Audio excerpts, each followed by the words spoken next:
त्या मालकाला, तू श्रीमंत आहेस का? बोलली ना, तो बी तुझंच काम करतोय ना, तो एवढा एक तल्लीन होऊन काम करतोय, ह्याचा तुला अभिमान पाहिजे, भूषण पाहिजे.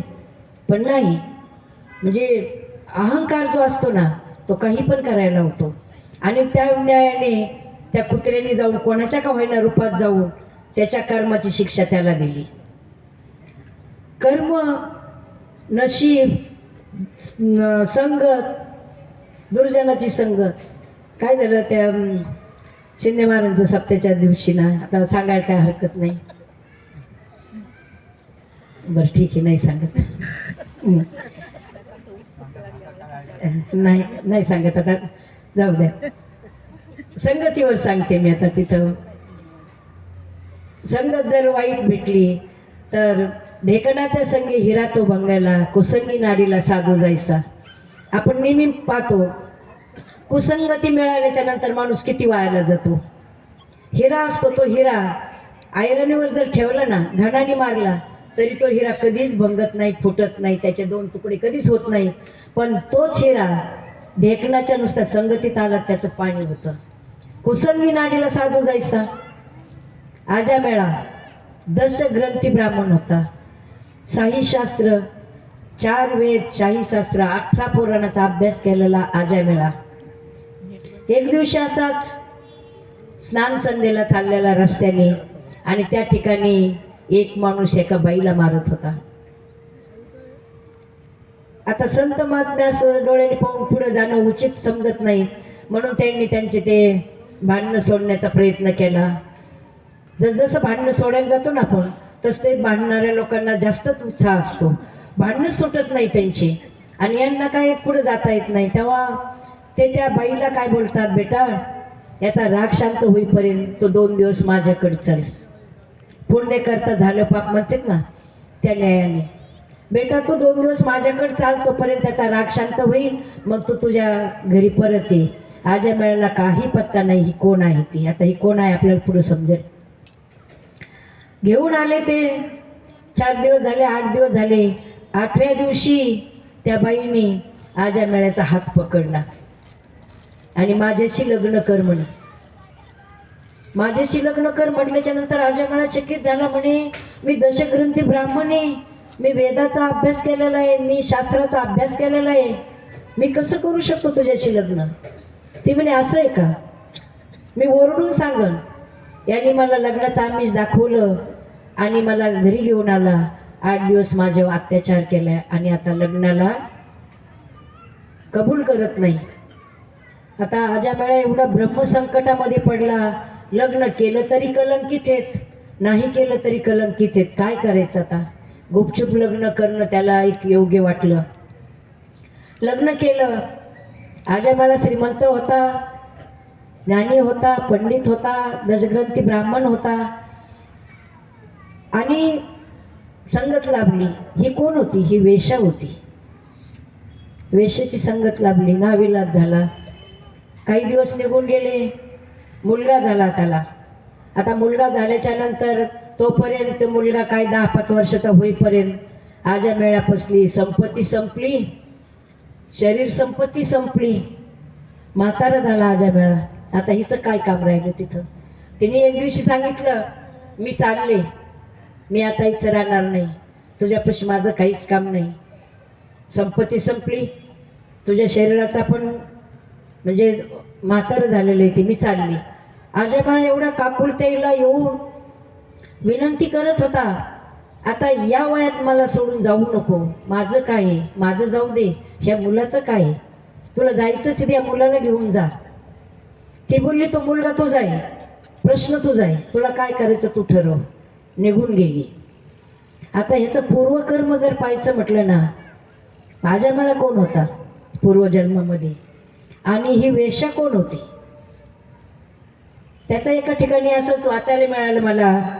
हा आजा मेळा जो होता तो संन्यासी तपस्वी होता, आणि तो हिमालयामध्ये साधना तपश्चर्या करत होता. एक दिवशी त्याला असं वाटलं का आपण आता हिमालयामध्ये एवढी वर्ष साधना केली, आपण हिमालयाची परिक्रमा केली पाहिजे. आणि तो संन्यासी हिमालयाची परिक्रमा करत होता आणि त्याच रस्त्याने एक श्रीमंत माणूस जन्मांध आंधळा होता तो जन्मताच, आणि त्याची एक 20-21 वर्षाची मुलगी तिला आधाराला घेऊन तो परिक्रमा करायला निघालेला होता. मुलीच्या हाताला धरून ते परिक्रमा करत होता आणि परिक्रमा करता करता त्या मुलीने पाहिलं का समोरून एक तेजस्वी संन्यासी फक्त एक कमंडलू हातात आहे आणि एक लंगोटी लावलेली आहे. थंडी एवढी कडाक्याची येतं, हिमालयामध्ये काय थंडी असते ज्यांनी अनुभवली त्याला माहिती. आणि तो तिकून येत होता. हे मुलगी आणि वडील समोरून चाललेले होते. पाहता पाहता तो संन्यासी जास्त थंडीमुळं कपडा अंगावर नाही, उभ्याने कोसळला आणि खाली पडला. मुलगी ओरडली, बाबा समोरून एक तेजस्वी संन्यासी येत होता आणि तो अचानक खाली पडलाय. तेव्हा ते बाबा बोलले, चल मला त्यांच्याकडे घेऊन. गेल्याच्या नंतर त्या बाबांनी नाडी परीक्षण केलं आणि बोलले, बेटा यांना थंडीमुळं ते बेशुद्ध पडले. तर तेव्हा ती मुलगी बोलते, बाबा मी या तरुणाला माझा भाऊ मानते, भाऊ मानले मी त्याला. आता त्याला शुद्धीवर येण्याचे प्रयत्न आपल्याला करायचे. तर माझ्या अंगावर जे गरम कपडे आहेत ना बाबा, ते कपडे मी त्यांच्या अंगावर टाकते, जेणेकरून थंडीपासून त्यांचं संरक्षण होईल, सावध होतील ते. तिने तिच्या अंगावरचे गरम कपडे काढून त्या संन्याशाच्या अंगावर टाकले, तरी पण काही फरक पडत नाही. वडिलाच्या अंगावर कपडे होते ते पण त्याच्या अंगावर टाकले, काही फरक पडत नाही. असं टाकून जाणं सुद्धा उचित नाही. शेवट तिने एक निर्णय घेतला, म्हणली बाबा आता शेवटचा पर्याय आपण एक करूया. काय करूया म्हणे, तुम्ही त्या बाजूने आणि मी या बाजूने झोपते, आणि आपल्या शरीराची उष्णता त्याला उष्णता लागली का तो सावध होईल. बाबा मी भाऊ मानले आणि माझ्या मनात कुठलंही पाप नाही, तुम्ही त्या बाजूने झोपा, मी या बाजूने झोपते. आपल्या शरीरातल्या उष्णतेमुळं तो कदाचित सावध होईल. आणि मग ती मुलगी आणि तिचे वडील दोन बाजूला झोपले. गरम कपडे, शरीराची उष्णता मिळाली त्या संन्याशाला आणि तो सावध झाला. सावध झाला, बाजूला पाहतो तर एक वृद्ध आजोबा झोपलेले, एका बाजूला 20-21 वर्षाची तरुणी झोपलेली. जोरात किंचाळला, चांडाळणी म्हणे मी संन्यासी आहे, तपस्वी आहे, माझ्या बाजूला झोपून पाप केलंस म्हणे तू, मी तुला शाप देतो. आणि तडकन तो तरुण उभा राहिला आणि डायरेक्ट तिला बोलला, तो पुढच्या जन्मात वेश्या होशील. काय होशील? वेश्या होशील. काय वाटलं असेल त्या तरुणीला, किती तिने त्याला मदत केली, किती आटापिटा करून त्याला सावध केले. म्हणजे पुण्य करता झालं पाप, अशातला प्रकार झाला तो. आणि ती बोलली, तुम्ही जरी तपस्वी साधू संन्यासी असताना माझं सुद्धा काही साधना कमी नाही, मी पण तुम्हाला शाप देते.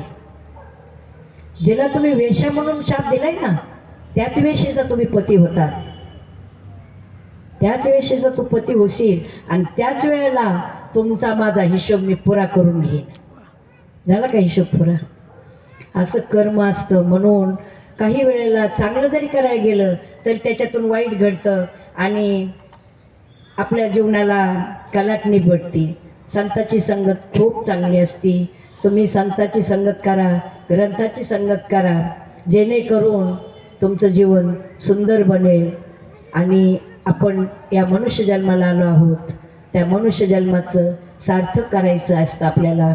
म्हणून प्रत्येकाने ग्रंथाच्या विचाराने जगावं, संताच्या संगतीमध्ये राहावं. कधीही संगत करताना आपल्याला समजलं पाहिजे का ही संगत आपल्याला उपयोगाची आहे का. म्हणून संगत चांगल्याची करा, चांगल्याच्या संगतीत राहा, ग्रंथाची संगत करा. आणि नेमाने आपल्याला सुटकाच नाही. खरं सांगायचं म्हणजे संसार संसार संसार करू नका असं कोणी म्हटलंय का? अहो दासबोधामध्ये तर सांगितलंय, संसार करावा नेटका, कोठे नसावा फाटका, मग परमार्थाशी लावावी टीका, आती आदरी.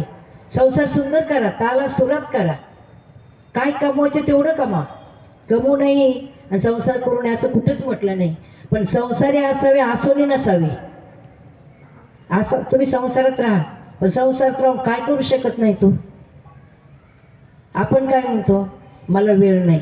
मला काल तर खरंच इतकं प्राखरतेने जाणवलं ना, वेळ नाही म्हणतो ते खरं आहे का हो. तर काल आमच्या ताई स्वयंपाक करून प्रवचनाला आल्या, प्रवचन झाल्याबरोबर ड्युटीला जायचं होतं. आज माझा इतका दुग्ध शर्करा योग आहे ना, माझ्याकडं खूप म्हणजे ज्ञानी माझ्या समोर बसलेले आहे. तर माझं भाग्य समजते का मला म्हणजे तुमच्यासारखे श्रोते लाभले. तर म्हणून आज जे काही माझ्या ह्याच्यातून गेलं असेल ते चांगलं असेल ते माझ्या सद्गुरू ब्रह्मलिंग तुकाराम शास्त्री महामुनी यांचा आहे. माझ्यावर खूप माझ्या गुरूंचा आशीर्वाद आहे. आणि जे काही चुकलं असेल, बुद्धीचा दोष असतो. अहो हे शरीराला कधी काय होईल काही सांगता येत नाही. चांगला अनुभव घेतला आहे मला मी त्याचा. आणि कधी पुन्हा भगवंताने माझ्यावरती वेळ येऊ देऊ नये. पुन्हा ज्या वेळेला माझ्यावरती वेळ येईल ना, त्यावेळेला मी माऊलीला नमस्कार करीन. माझ्याकडून जर त्याला सेवा करून घ्यायची असेल ना, तर मागचा प्रसंग माझ्या जीवनात आला नाही पाहिजे. म्हणून आज झालेली सेवा मी माझ्या वाणीला इथंच पूर्ण विराम देते. न्यूनते पुरते अधिकते सरते, करुणी घ्यावे तुमते विनवित असे. बालक बोबडा बोली, खावा कुड्या विचका पावली, चोज करुणी माऊली रे जे जीवी. या न्यायाने माझी जी झालेली सेवा आहे ती माझ्या सद्गुरूच्या, तसेच देवदेवतांच्या आणि सर्व तुमच्या श्रोते सज्जनाच्या चरणी समर्पित करून मी माझ्या वाणीला इथंच पूर्णविराम देते. पुंडलिक वरदा विठ्ठल श्री ज्ञानदेव तुकाराम पंढरीनाथ भगवान की जय. माऊली ज्ञानेश्वर महाराज की, जगद्गुरु संत तुकाराम महाराज की जय. शांती ब्रह्म एकनाथ महाराज की, गीता मैया की जय.